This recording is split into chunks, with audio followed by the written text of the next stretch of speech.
Tour. Okay. And in the middle of a war. I'm very impressed. The Western Wall that you stood outside literally 10 seconds. How many people do you all believe in a typical year visit the wall? 12 million. What brings 12 million a year to what is essentially a wall?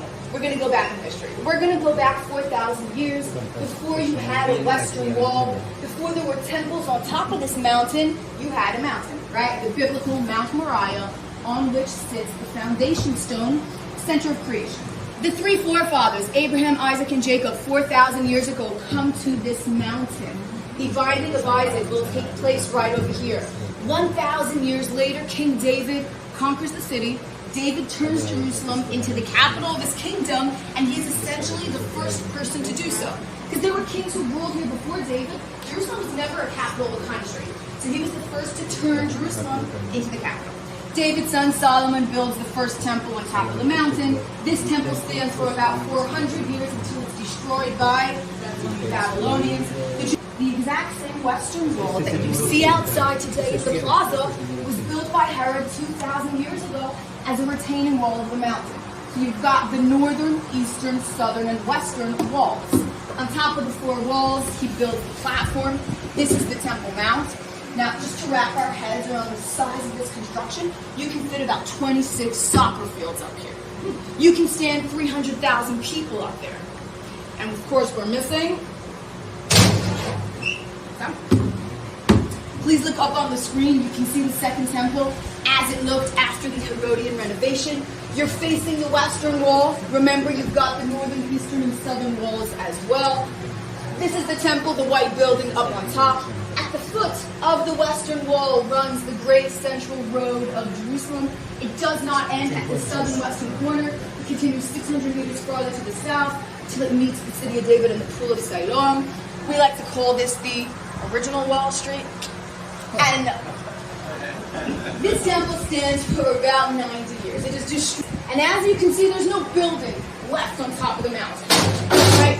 But the renovations, the walls, the platform was so immense, you physically can't destroy it all, even if you want to. So remains of the Western Wall survived 2,000 years. And the years continue to go by. To Jerusalem will arrive the Crusaders, who will battle the Muslims for control over the holy city of Jerusalem. Now, a situation, this in the Mamluk about 800 years ago. 800 years ago. How many walls do you generally need to build a house?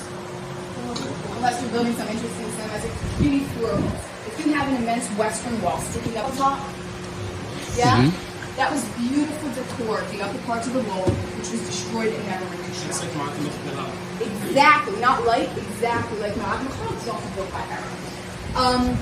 And the reason that we know that this exists is because we found remnants destroyed at the bottom, which lay there for 2,000 years, and the excavations by the southern wall, they discovered remnants of pilasters that decorated the tunnels. Lots of people walking up. It's outside. What's the connection between the walls and tunnels? The foundation of the settlement, in order to raise ground level, they built arches. Each arch creates a vault and natural tunnels.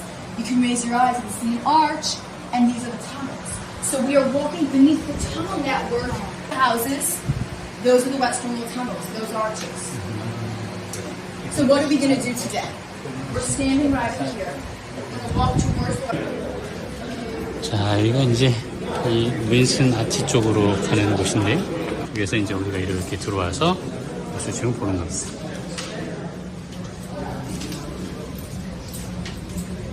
그래서 이쪽으로는 이제 안쪽으로 이제 그 아까 남자들이 기도하던 그 위쪽 뒤쪽에 있는 그 여자들이 기도하는 그 장소입니다.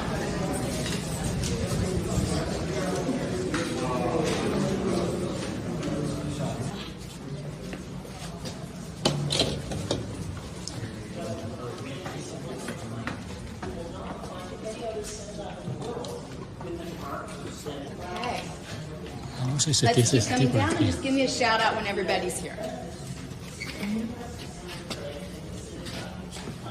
And if I forgot to mention at the beginning, you can take pictures and photographs, whatever you built recently. I'm talking about 7 years old, give or take. Beautifully, ornately designed synagogue, down to the flooring, which is made of yellow onyx. the woodwork on the furniture, the ark for the Bible scrolls further in, a very fancy synagogue. And the reason I point that out is because the name of the synagogue on the sign right behind you reads out Sharei Tshuva. The last word Tshuva is the last name of a wealthy Israeli businessman, Yitzchak Tshuva, who donated the money. This synagogue is on use on Sabbath and holidays, open to the public. Anybody who wants to can come and pray. What I want us to notice for 1 second... Without paying? I'm sorry? No, Without paying? no paying, without paying. Is the arch above our heads. And why? Because remember we spoke about connecting city with temple, raising ground level of the valley? So rather than building your houses all the way down there, and actually farther down, because ground level is much, much farther below that, you build your house on top of that arch, you gain all of that height, and you eliminate a valley. Let's continue down.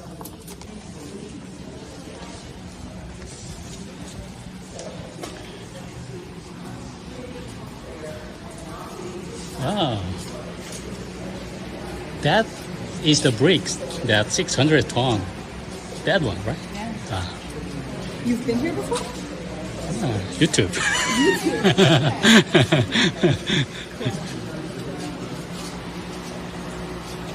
There was actually a Roman pool later years, and if you want water to stay in the pool, you got to waterproof it. And you can see here remnants of the plaster that used to waterproof the pool here. Problem is that if you try to plaster on the western wall, it's so smooth it slides right off. So they constructed this wall with a rougher surface, plastered this wall, and then connected this wall to the western wall with an idea of like Lego. So some kind of the retaining wall. Yes. Okay. Using the stability of the western wall for later structures. Okay, so I've already given it away, but what is this? The western wall. This is the exact same western wall that you see outside in the plaza. This is the levels buried underground. And you can see prayer notes, papers here, here. Why? Because it's the exact same wall, so people will pray here and put their notes in the wall here. And where we are standing is located. If you look at the half-a-kilometer long wall, this is the plaza. We are right now here underground. How does a wall that used to stand half a kilometer long, 11 stories high, survive? Can you hear me in the back? Yeah, awesome. Let me know if you can. Survived 2,000 years in perhaps the most battled over place on planet Earth because you're standing at the foot of the Temple Mount, right? We're going to talk a little bit about the construction of the wall. So if you have an average size stone, it weighs about 5 tons. Each stone you can see is perfectly rectangular, but that's not what stones are born as. They're born as part of mountains. Human beings come and carve them out. Between two stones, what is there? Nothing. What do I mean by that? Look at this wall. You see the cement, right? The mortar between the stones, gluing stone to stone, which is what allows the wall to stand. This is what we call dry fit construction. There is nothing in between the stones, right?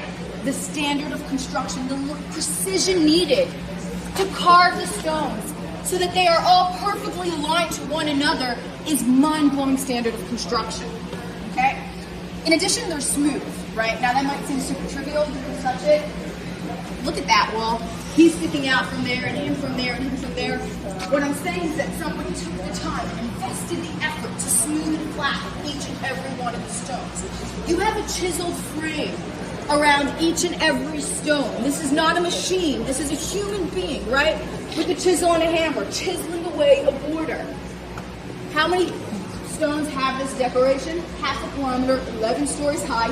How many walls around the Temple Mount? 4 walls. And this is not a part of the temple itself. The western wall is all of a retaining wall around the mountain. The temple was up here. Along the western wall was the central road of the city, right? So where we're standing, you had horses and wagons and carriages. That's what went on here. What I'm trying to say is if they invested this much effort into the beauty and the decor of the retaining wall, imagine the grandeur on the temple. Yes. Right? If we say all the time, he who has not seen the temple of Herod has not seen a beautiful building in his life. What are we talking about? This is the architecture we're talking about. I need 2 volunteers, preferably tall people. Sir, yes. What's your name? Zelig. Zelig. Zelig. If you could put your hand on the wall and go in that direction till you hit the end of this stone. I'll tell you when to stop. Keep going. And stop. Fantastic. Thank you. Guido. Guido. You can put your hand in the stone. Go that direction so you can make it.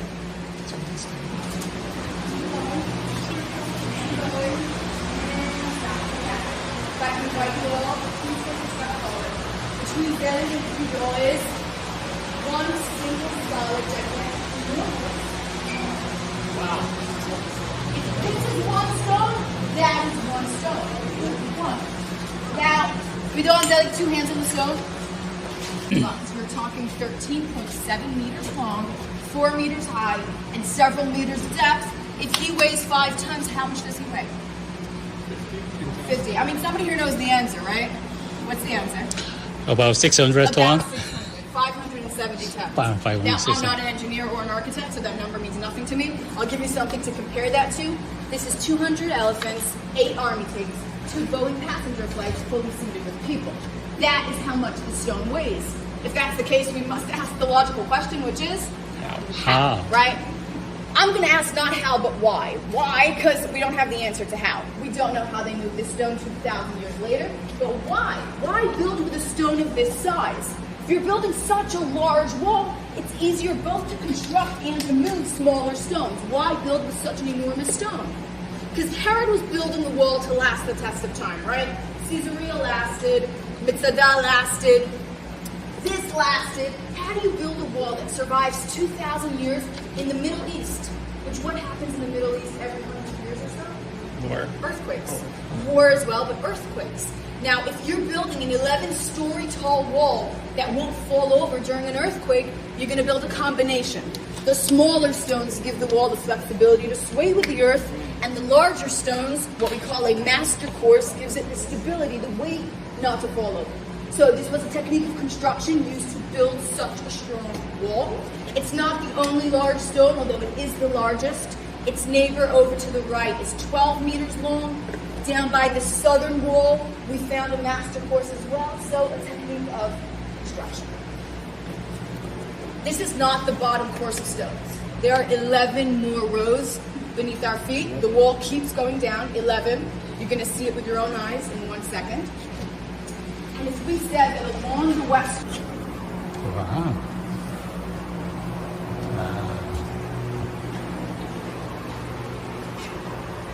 You notice this stone starts here and ends there, whereas these are average. This one's cracked. Because we built only the large stones, so we crack it right away, so that's why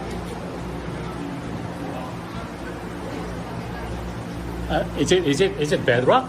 This one? No. No?